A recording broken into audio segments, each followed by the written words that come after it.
So Google Stadia was something I talked about a lot a while back. I was very excited for it, and if I remember correctly, I was also pretty positive about it.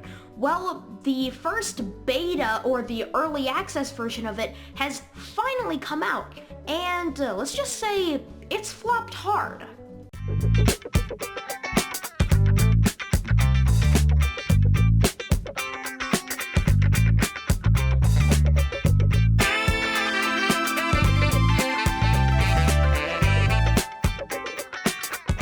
So to give you a little bit of background, Stadia is Google's answer to game streaming, which basically means that on any sort of Google device, be it a Google Pixel, a Chromebook, or even just a Windows or MacBook laptop, you can sign into your Google account and play games on their cloud-based streaming service, Google Stadia, using a PS4, Xbox One controller, a keyboard and mouse, or preferably for the best experience, the Stadia Pro controller. I think that's what it's called. They're just the Stadia controller, which costs $80 or somewhere around there. It's ridiculously expensive for what it is. And also, if you want to play on your TV like a normal console, you gotta buy the Chromecast Pro instead of the normal Chromecast, which that is a lot of money. Again, something that you might even have to update at some point. So I was originally very hyped for Google Stadia because it was something that had not been done before on such a large scale, and well, it was Google, so I mean, they have the network to back it up. They have so many users. It's like, what could go wrong? Well, it seems things have gone wrong, as Stadia seems to have flopped very, very hard. Now, I kept hearing reports that, oh, it's selling out here and it's selling out there, but apparently that didn't matter, and I think I know why. One, who was Stadia made for? And you might be thinking that's an obvious question. It's obviously made for people who don't have enough money to buy a game console like a PlayStation just outright. Or they don't want to go into like debt or something, which, yeah, why would you do that? But the internet speeds required for a good picture on Stadia require internet speeds that also cost a lot of money. So then you go, oh, it's for the richer people. But why wouldn't they just buy a normal game console where none of those problems exist? Yeah, it's a bit confusing, the demographic, like who are you going for? I don't understand, but regardless, they kept chugging along. They kept saying that we have all of the first-class game developers. Oh, I remember hearing that so much during the Stadia Connect. That was my main criticism of the Stadia Connect, in fact, that they didn't show anything. They just kept telling you there was stuff. And lo and behold, what's their main game that they're pushing right at launch? Destiny 2.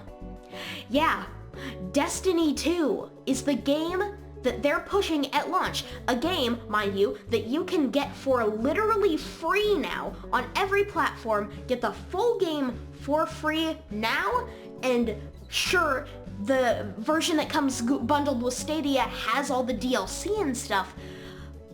But again, you can get the main game for free on every console and probably PC at this point too. So I mean, why would you get Stadia for that? Are you getting it for the convenience then? But that's besides the point. The fact that Stadia launched with Destiny 2 as its flagship title and really not much else, and I mean really not much else, does show you that Stadia was probably not ready to be released, and this is an obvious case of Google thought they were Google. And I said this before too, I think they're being very cocky with what they were doing, showing up almost nothing and still expecting everybody to get super hyped about it.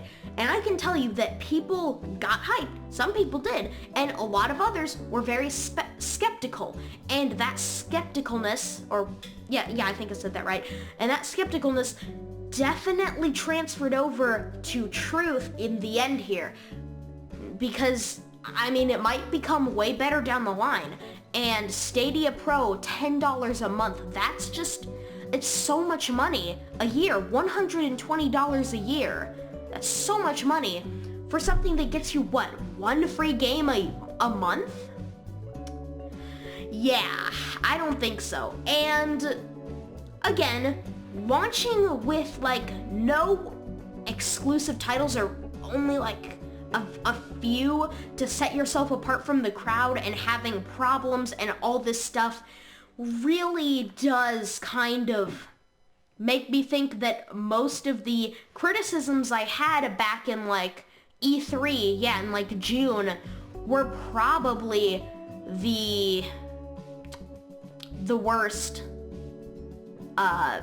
Were like, they were the criticisms that actually came true. And it really saddens me to say that, because I thought that Stadia was gonna be great. I knew it wasn't going to compare up to a place like PlayStation Now or xCloud, or yeah, xCloud when that launches, but Stadia had the backing of Google, and for that I trusted it, that it was going to be okay at the very least, and it wasn't.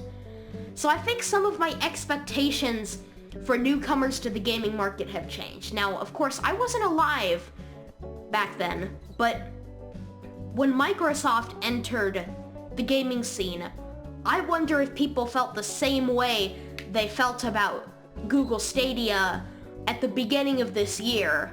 Were they skeptical about it?